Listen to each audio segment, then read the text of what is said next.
as well in kind of the midst of all of this. Lori, where are you at?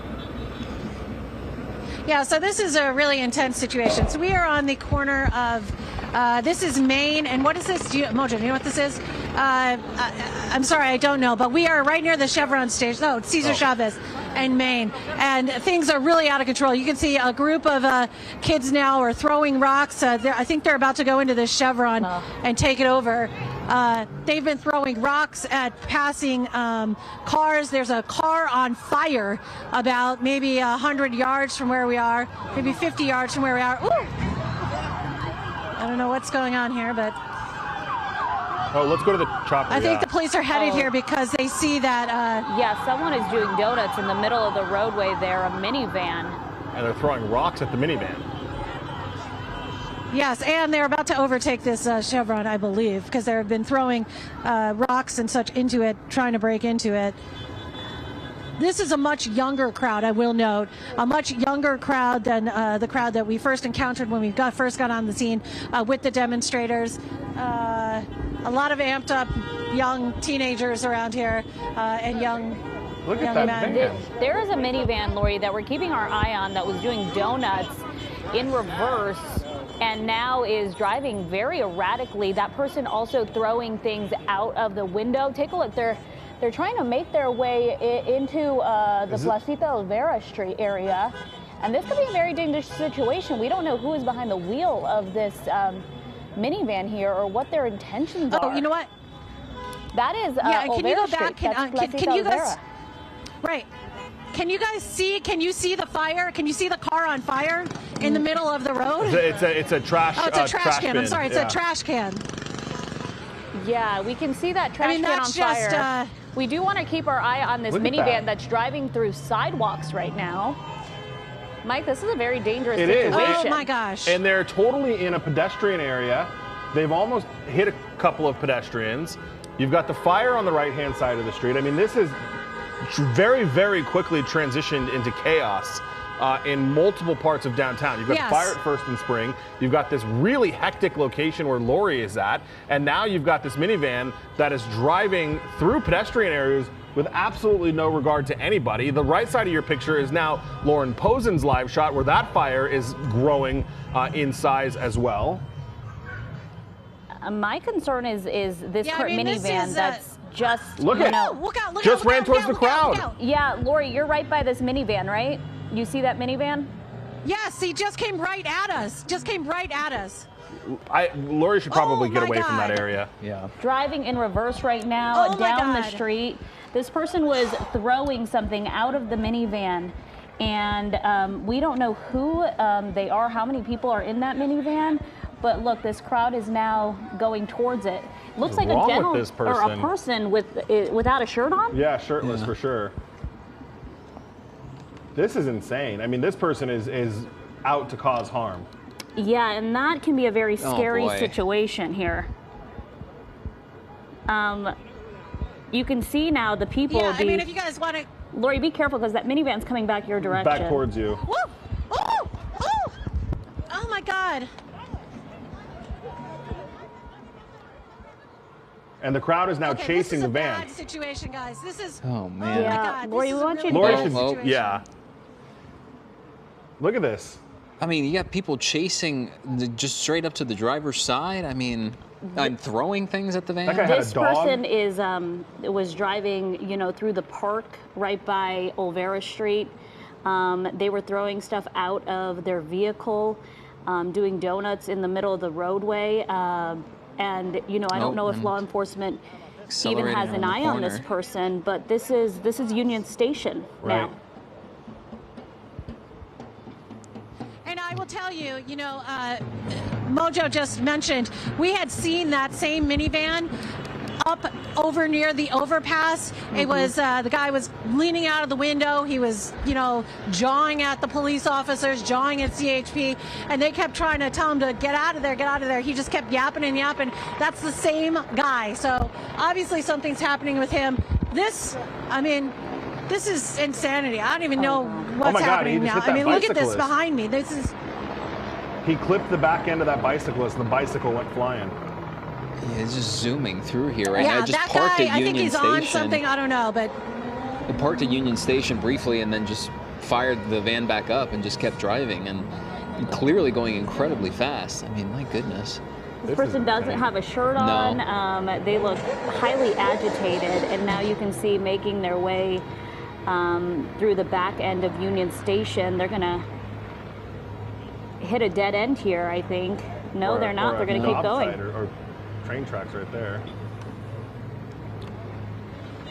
There is a lot happening right now. Yeah. Almost hitting that law enforcement vehicle, that metro vehicle, and take a look, going into the parking lot here. I think he's in the backside of Union Station now because there's an Amtrak train right there. Yeah. Meanwhile, the dumpster fire is getting bigger right now. I mean, you almost want to say it's incredibly fortunate and lucky that nobody was hit head on by this minivan. I can't believe they weren't. Yeah, it's just terrifying to look at right now in a multitude of ways. Well, obviously all this on the right side of your screen is still going on as well.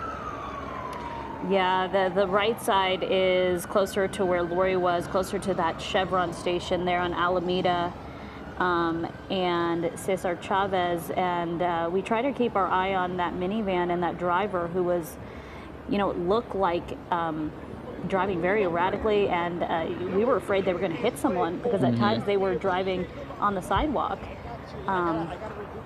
So we'll keep our eye on this situation if we can find that driver again. But we want to get to our Lauren Posen because we know she's near Metro headquarters where this fire is now getting larger and larger, and the crowd is as well. Yeah, Leslie, that's right. As soon as you guys left us, I don't know how to describe them, but there's those little motorcycle bikes that people are not supposed to ride in the streets, but they do.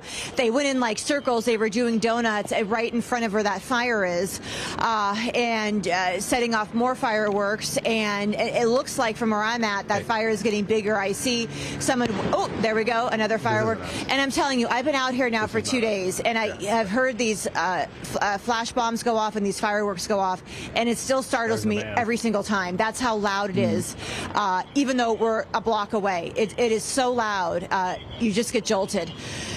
What else can I tell you? I see there's patrol cars making their way around, but I see smoke that's probably from that firebomb that just went off, the fireworks there, and that fire is just getting. It looks like it's getting bigger. I have not seen any fire trucks come by yet. I'm not quite sure why. They probably have other priorities tonight they're working on within this area, but I'm sure they're aware of it happening. And it is seemed to be just condensed in that one little area there in the corner by that bus stop. Another firework going off there. And now I hear patrol cars coming down. We'll see what happens here. A lot of people just walking by, kind of taking this all in. Here come the patrol cars. I'll let you take a listen. You can see. Big man. Let's see. 1, 2, 3, 4. Four patrol cars.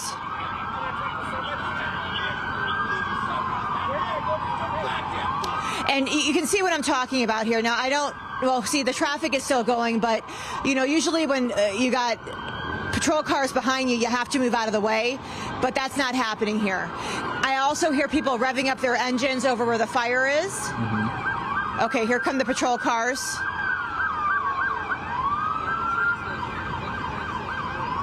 They might be going to address the situation by the fire over here. Not put it out, but address whoever's throwing things into it. You know, one thing I want to mention, too, when I was out here last night, I was talking to one of the organizers of a protest that was happening yesterday. And I had asked, I said, are the people here, are they being flown in from other states? Because that's something that can happen. You know, in past protests I've covered, that's when I was in Atlanta. People were being flown in to be disruptive. And he told me yesterday, no, everyone here, they're Angelenos. Now, I don't know if that's the same case for tonight, if these are agitators being brought in from different cities, different states, or if they're just people that are very upset, and that's what we're seeing here. It's hard to say right now, but that's something to keep in mind as well, because that's something I've noticed in reporting in other states, that people can be flown in from, as I said, different cities, different states, to cause this type of disruption that we're seeing tonight. Yeah, and we're just keeping an eye on that fire there as it's still going, but that law enforcement movement, at least toward that area, let's see if it makes a significant difference moving forward. Lauren, in the meantime, over on the left side of your screen here, we're still keeping an eye on that minivan because it's been going in a sort of... It's going in a circle here, right? Yeah. They're circling back to Olvera Street now. Well, it has moved actually kind of a little bit further east. So they're actually kind of over like, nearest like Mariachi Plaza. So we did get away from where the rest of the protesters were, but look at this, man. Yeah. I mean, This this is person nuts. driving incredibly erratic, and law enforcement already has their hands full in this area. So at this point, we're just hoping they stay away from people. But blowing through intersections here, you can see front end damage almost hitting Look at that vehicle, and we're gonna keep our eye on that. We don't know who this person is, but we did see them head over towards Olvera Street, where they then went into the park. They're now in the East LA area. And so that was a very dangerous situation. Some of those demonstrators even tried to chase after that minivan. Throwing items at the minivan as well. I mean, that's what a few... I mean, that was really intense. Yeah, yeah, and then clipped a bike at one point too, right? Yeah, right, Mike? the back tire of it. I mean, it looked like the person on the bike was okay, but I definitely saw the bicycle fall after that ordeal, and that was at Union Station. Like that was in the drop-off area of Union Station. Now, yeah, we're in like the Boyle Heights area here at Savannah and First Street. You see that school, I believe that's Roosevelt High School. That is right beneath it. Now, we had seen the van come down this street right here and then stop around that tree. So I don't know where it went now, but hopefully it's stopped and not continuing to drive the way it was. Yeah, and that is the hope, because LAPD is not pursuing this vehicle, but I don't think they're even aware of that situation. Did they park, Mike? Yeah, they're back. It's that last car right there on the side of the street. You can tell because it's got such significant front end damage there. Yeah, this is either the second or third time now that we've seen it just come to a full stop before. We'll see what it does here, but the last couple there's the times. guy. So he's walking back. He'd gotten out. He was shirtless, or he still is shirtless. And there he goes, getting back in it. Yeah, that's a really dangerous situation because he was throwing things at some of the people, and you don't know, is he angry, with the protest? Under the influence. Is he under the influence? Is he just not, is he having a mental health episode? We don't know. We're keeping an eye on that, but then on the other side, you're seeing sparks come from that large fire there outside LAPD headquarters. We saw a massive amount of patrol cars make their way down there, but I don't know if Lauren can hear me. Lauren, are officers making their way to that area, or did they go ahead and stage somewhere else?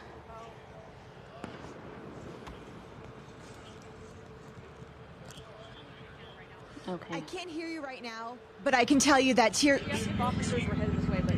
Oh, I'm not sure about that, but I can tell you that tear gas has been deployed. We can feel it again in our throats. Not as intense as last night, but definitely you can taste it. He's switching cars. I'm trying to get reconnected right now. Oh, wow. Lauren, while we reestablish that connection with you, we'll give you a few minutes if you need it. This keeps getting stranger and stranger, really, with on the left side of your screen with this minivan. Mike, were you saying he was switching cars? Is that what we're looking at right now? So the van, and I don't know what he's doing, but so you got the van. Oh, here comes law enforcement. Oh, so this is sheriff. Okay. Well, that's the best thing that could have happened. Yeah. It truly is. He was talking to some gentlemen there, and they have come to or put him under arrest here, or at least detain him. Mike, for a moment there, he did turn the lights on a different SUV, and we thought he was going to get in that one. And it looked like, he got in the back of the van, he took out what looked like a coat or something that he was kind of waving off, and then he walked over to what looked like a white SUV and started to get into that one and turn the headlights on. Like he was about to go, get into that car. Thank goodness this is sheriff's deputies that came in here and are able to take him into custody now. Yeah, well, at least this comes to an end here. An especially dangerous situation that could have been cataclysmically worse. Wild. For these last half an hour, these last 20 minutes or so. Let's go back to Lauren right now.